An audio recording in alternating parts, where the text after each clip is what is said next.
Hello, and thank you so much for joining me today for this thought from the Bible. After 15 videos, we have finally reached the end of this series looking at the life and the miracles of the prophet Elisha. If you've missed any of them, there's a playlist where they're all included. You can find that in the description below if you want to catch up on any of the videos. Now, there are a couple of stories toward the end of Elisha's section in the Bible that I'm not going to specifically cover, but they were some prophetic words given to future kings, not only kings of Israel, but even to the man who would become the king of Aram, somebody who would brutally oppress the Israelites. And Elisha lets him know his future, and it's a prophecy which happens almost immediately when this guy goes and kills the former king of Aram to take his place.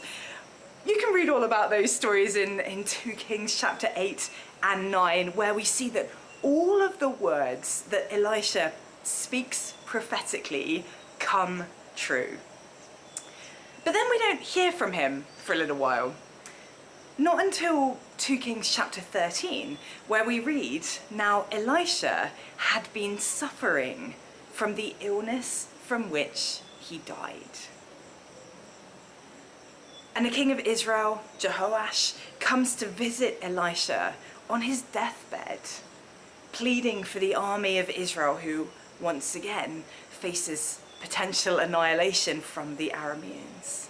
And Elisha asks the king to do a couple of seemingly strange things. First, he says, "Fire an arrow out of the window." And then Elisha says, "The Lord's arrow of victory," the arrow of victory over Aram. Elisha declared, "You will completely destroy the Arameans at Aphek." And then he tells the king, "Right, pick up the arrows you've got left and strike the floor with them." The king does so 3 times, which actually makes Elisha a little bit angry. He says, "You should have struck the ground 5 or 6 times. Then you would have defeated Aram completely destroyed it. But now you'll defeat it only 3 times. Well, then the next sentence in that passage reads, "Elisha died and was buried." Oh. That feels just a little bit anticlimactic, right? This was a man who performed more miracles than his predecessor, Elijah, who was swept away by God in a whirlwind while horses and chariots of fire roamed around him. But not Elisha. Elisha was a man through whom God performed incredible miracles, including raising the dead back to life, and yet he died from an illness. He wasn't like Moses, who lived to be 120 and his eyesight was still clear and he was as strong as ever. Elisha was sick, confined to his bed, so much so that the king of Israel had to go and visit him rather than the other way around. And he couldn't rise from his bed even then as the king walked into his home. And I just wonder how Elisha felt about that. Did he pray for his own healing? Did he plead with God to have his strength restored? To be able to do more for God's kingdom? Did he hope day after day as his strength failed and he grew gradually weaker and weaker, that there would still be a moment where God would say, "Okay, time for your healing now"? I don't know, but I kind of expect so. Because although Elisha was an amazing man of God who did some wonderful things for the kingdom and worked in some miraculous ways, he was still completely human. And we don't know what illness he had exactly, but I'm sure that there probably were some unpleasant symptoms. I mean, the Bible tells us that he was suffering from the illness from which he would die. And I'm sure in those long, dark hours of the night, as he lay on his bed, that he wished things were different. I'm sure he questioned, why, God, why would you use me in so many powerful ways and then let me end my days like this?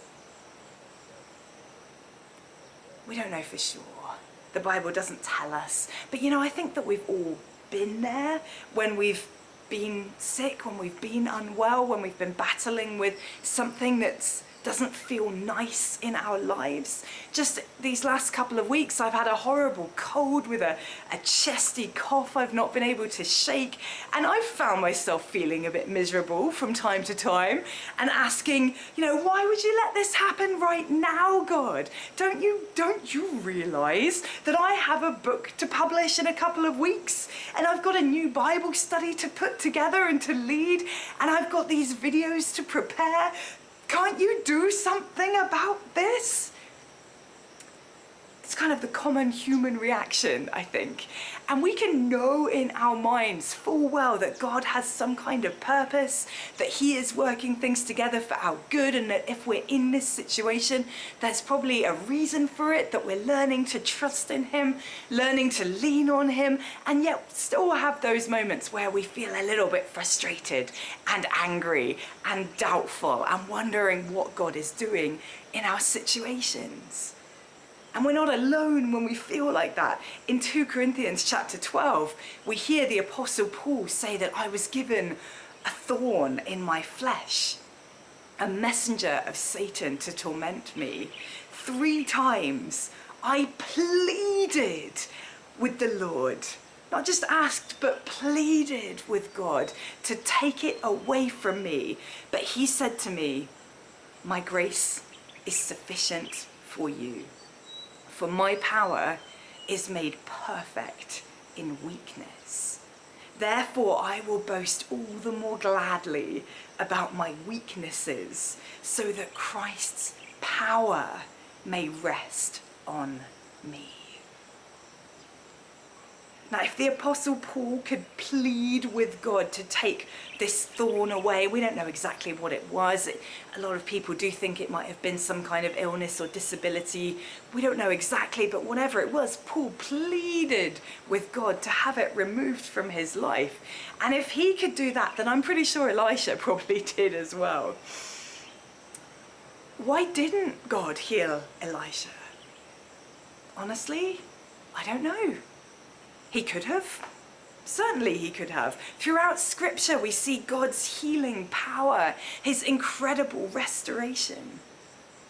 But maybe Elisha's sickness was a wonderful example to the king of Israel, that even in the depths of his personal despair, Elisha still trusted completely and absolutely in the Lord, still relied on that power made perfect in weakness.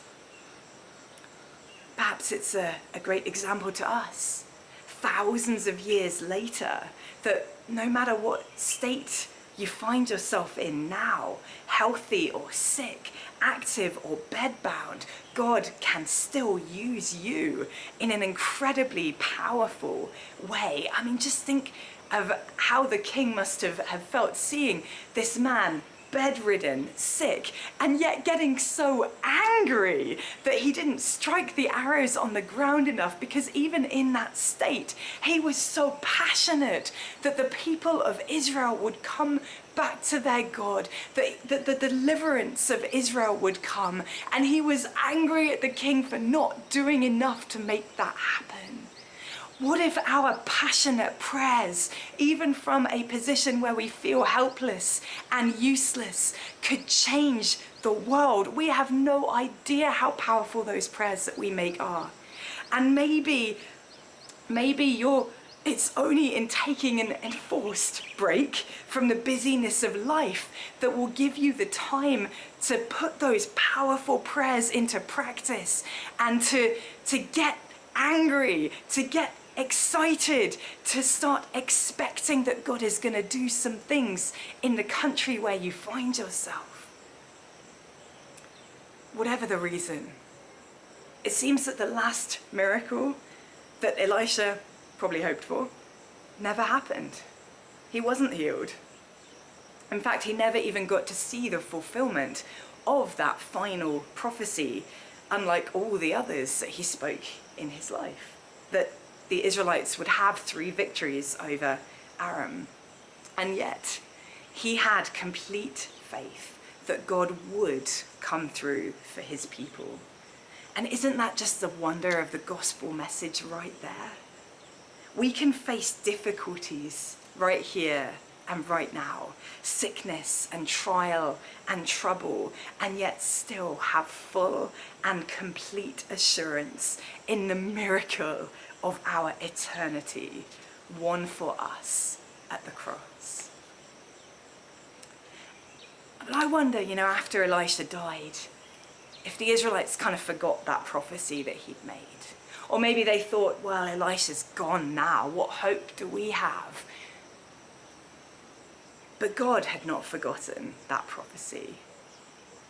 See, after Elisha's death, we read another little tidbit, another little addition to that story that says, now Moabite raiders used to enter the country every spring.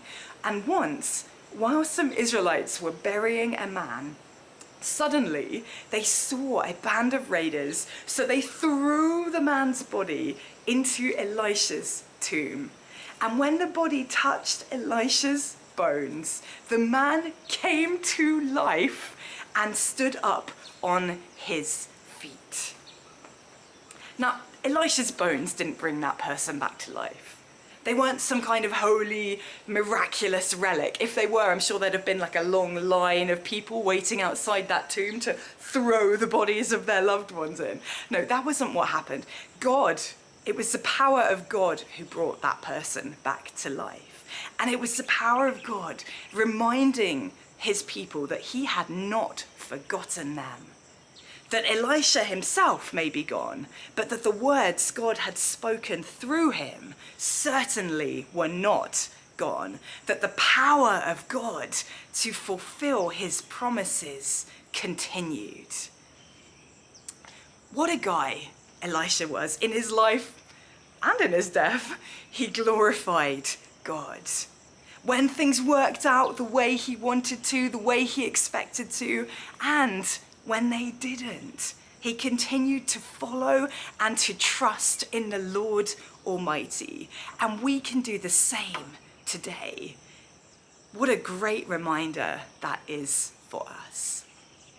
I really hope that you've enjoyed this series looking at the life of Elisha, looking at some of the miracles that happened throughout his life. Please do let me know if you've enjoyed it. Leave a comment, leave a like, send me a message. Just, something to let me know if you've enjoyed this series, if you like this kind of longer format series, digging into a character or a specific section of the Bible. And if you're really disappointed that this series has come to an end, don't worry, because in just a couple of weeks, on October the 21st, 2023, if you're watching this in advance, my first Bible study book, No Mountain Immovable, How to Activate Your Faith, will be available for purchase. And this book is a look at Hebrews chapter 11, exploring a load of characters who did great things by faith, looking at their lives and seeing what lessons we can learn to apply to ourselves so that we can live lives of activated faith. It has both teaching and questions that you can explore yourself to help you dig deeper into God's incredible word. So have the date in your diary, October the 21st, you'll be able to get your hands on No Mountain Immovable. But I will be back on Wednesday next week with another video on another topic, so I will see you then.